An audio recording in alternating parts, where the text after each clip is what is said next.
श्री गणेशाय नमः। ओम नमः शिवाय। श्री स्वामी समर्थ महाराज की जय। दोस्तों नमस्कार।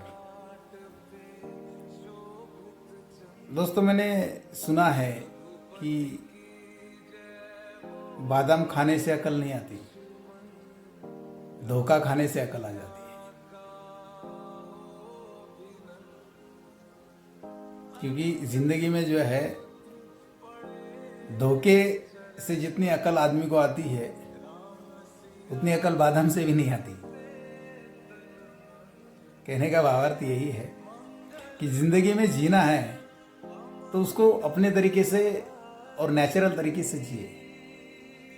क्योंकि लाइफ में जो है बहुत सारी चीज़ें आपको मिलेगी, नहीं मिलेगी, आपको सहन होगा नहीं होगा, ये कोई मैटर नहीं करता।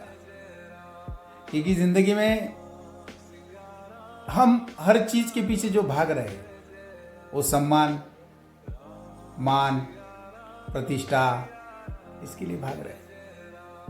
और एक्चुअल में ये है क्या, इसके ऊपर मैं काफी समय से सोच रहा हूं, काफी समय से, कि ये मान सम्मान क्या है।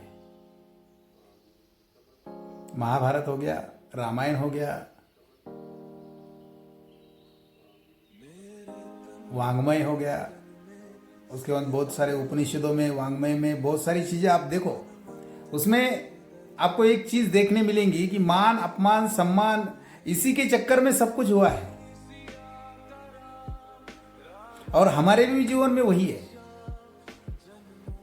तो क्यों हम इस मान सम्मान के पीछे भाग रहे हैं, हमें कुछ मिल नहीं रहा है, कुछ भी नहीं मिल रहा है। देखो, हम किसी के लिए कुछ करते हैं,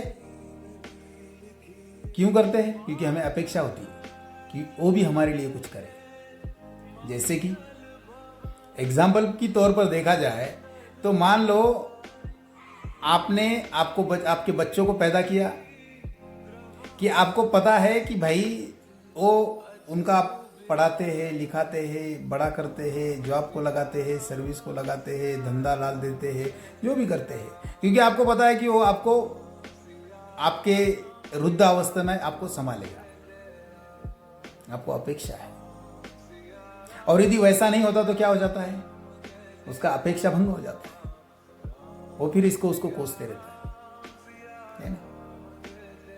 जो भी चीज़, अभी ये बच्चों को मैंने एग्जाम्पल दिया, ऐसी बहुत सारी चीज़ें हैं हम जिनके लिए भी कुछ भी, दोस्ती में, रिश्तेदारी में, हम बहुत सारी चीजें करते रहते। क्यों? क्योंकि हमें अपेक्षा होती है।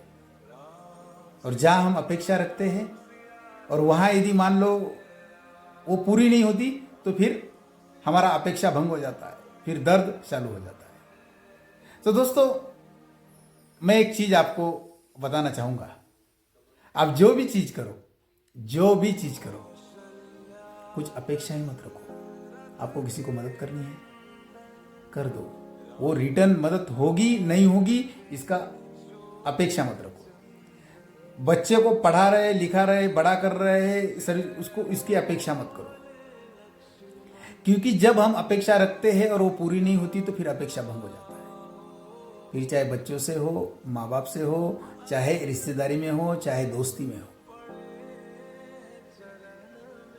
दोस्ती जो कैसी होनी चाहिए? कर्ण और दुर्योधन जैसी। अब सोचो, कर्ण को पता था कि भाई दुर्योधन बुरा है, तो भी उसने पूरी होल लाइफ उसका साथ दिया। और श्री कृष्ण अर्जुन जैसी, भगवान श्री कृष्ण चाहते तो 1 मिनट में पूरा किस्सा खत्म कर सकते थे, लेकिन उन्होंने वैसा किया नहीं।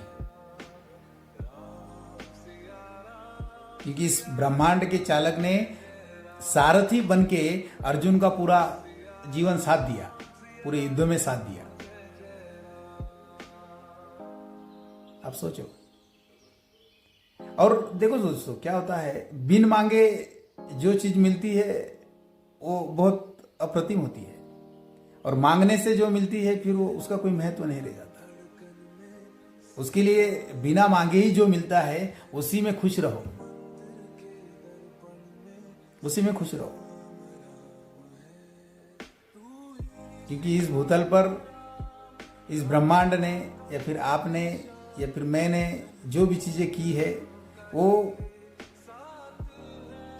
क्या थी क्या नहीं थी, इसके ऊपर हमको सोचना जरूरी है। क्योंकि हम हर चीज जो है अपेक्षा डालकर ही रखते हैं, अपेक्षा डालकर ही सोचते हैं, और अपेक्षा रखते हैं करके उसका अपेक्षा भंग हो जाता है। तो उसके लिए अपेक्षा रखना ये सब बकवास बात है। और मैं तो ये कहना चाहूंगा कि सिर्फ आप कर्म करते रहो, फल की अपेक्षा ही मत करो, फल आएगा। क्योंकि आपको फल देने वाला कौन है? वो ब्रह्मांड में बैठा है और वही फल देगा। क्योंकि नीचे वाले आपको फल नहीं दे सकते, आपका फल काट के लेके जाएंगे।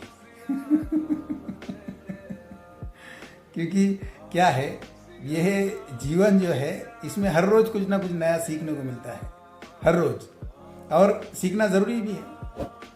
हमारे ही जो है, हमारे ही कभी कभी हमारे विरुद्ध में खड़े हो जाते हैं। क्योंकि देखो, मतलब ये कुछ नहीं है इस संसार में जो है, जो भी चीज करो अच्छे, अब हम जब तक यहाँ हैं तब तक हमको उपयोग में आए इसके लिए करो, खुशी से करो, किसी में अपेक्षा रखकर मत करो।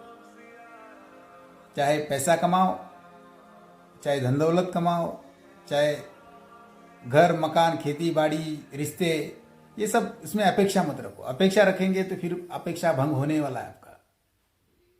क्योंकि अपेक्षा भंग जब होता है तो उसका दर्द बहुत खतरनाक होता है। तो उसके लिए किसी भी चीज में अपेक्षा रखे बिना ही काम करो, तो उसको आपको आनंद आएगा। और इस ब्रह्मांड में एक ही चीज है जिसको आप 100% देंगे तो आपको 100% मिलेगा, वो है भगवान को प्यार करो। आप चाहे जिस भी भगवान को मानते हो, उसको दिल से चाहो, दिल से उसको समय दो, दिल से आप उसके मेडिटेशन में, उसके नाम जप में आपको टाइम दो, आपको उसका 100% मिलेगा। बाकी आप इंसान से यदि इसका ये रखेंगे, अपेक्षा रखेंगे, तो इसका आपको भंग ही मिलेगा, अपेक्षा भंग ही होने वाला है।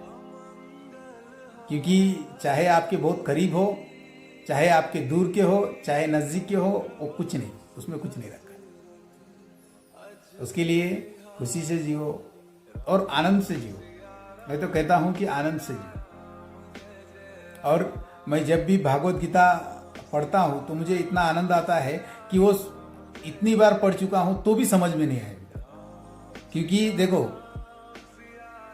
मैंने आज तक एक चीज देखी है कि देखो, हमने कई सारे पिक्चर देख लिए, कई सारे नाटक देख लिए, लेकिन वो एक समय आने पर वो बोर करने लग जाते हैं। लेकिन जितने भगवान के ग्रंथ हैं, वो कितने भी पार पढ़ लो, वो आपको बोर नहीं करेंगे, और आपको समझ में भी नहीं आएंगे। 5, 6, 7, 8, 10 बार आप पढ़ेंगे तो भी आपको उसका आनंद आने लगेगा। आप 100 बार पढ़ लेंगे। देखो, आज से हजारों सालों से जो बने ग्रंथ है वो आज भी पढ़ने को आनंद देते हैं। आज से हजारों साल पहले बनी हुई संतवाणी जो है आज भी अच्छी लगती है। लेकिन 2 साल पहले निकला हुआ गाना या फिर 2 साल निकला हुआ पिक्चर आज अपने को इरिटेट करता है। अब सोचो, तो किसमें टाइम देना चाहिए, ये समझना बहुत जरूरी है। और यदि आप समझ जाएंगे तो फिर क्या कहना। आप देखो, साधु संत ये जो है एक सर्टन लेवल के बाद, अभी मैं बहुत सारे साधु संत को देख चुका हूं, तो उनको देखने के बाद ऐसा लगता है कि इनका जीवन सही में समर्पित है। और उनका समर्पण वो तब आया है जब उन्होंने उनको ढाल लिया कि ये इस जीवन में कुछ नहीं रखा है, ये सब बेफिजूल की बातें हैं, बेफिजूल का सब है, सब यही रहने वाला है। तो उससे अच्छा अपने साथ जो जाने वाला है वो है भगवान का नाम स्मरण, भगवान का नाम। और दोस्तों, मैं कहना चाहूंगा कि ये बहुत ही भाग्यवश बात है कि 22 जनवरी 2024 को अयोध्या में भगवान श्री राम चंद्र जी का बहुत बड़ा मंदिर होने जा रहा है, और उसका दिन समारोह पूरी इंडिया में मनाया जाएगा। तो मैं चाहूंगा कि भगवान श्री राम जी का उस दिन हर लोग जो है अपने अपने एरिया में अच्छे तरह से वो मनाए। जय श्री राम। स्वामीराज यूट्यूब चैनल को लाइक करो, सब्सक्राइब करो, शेयर करो। धन्यवाद।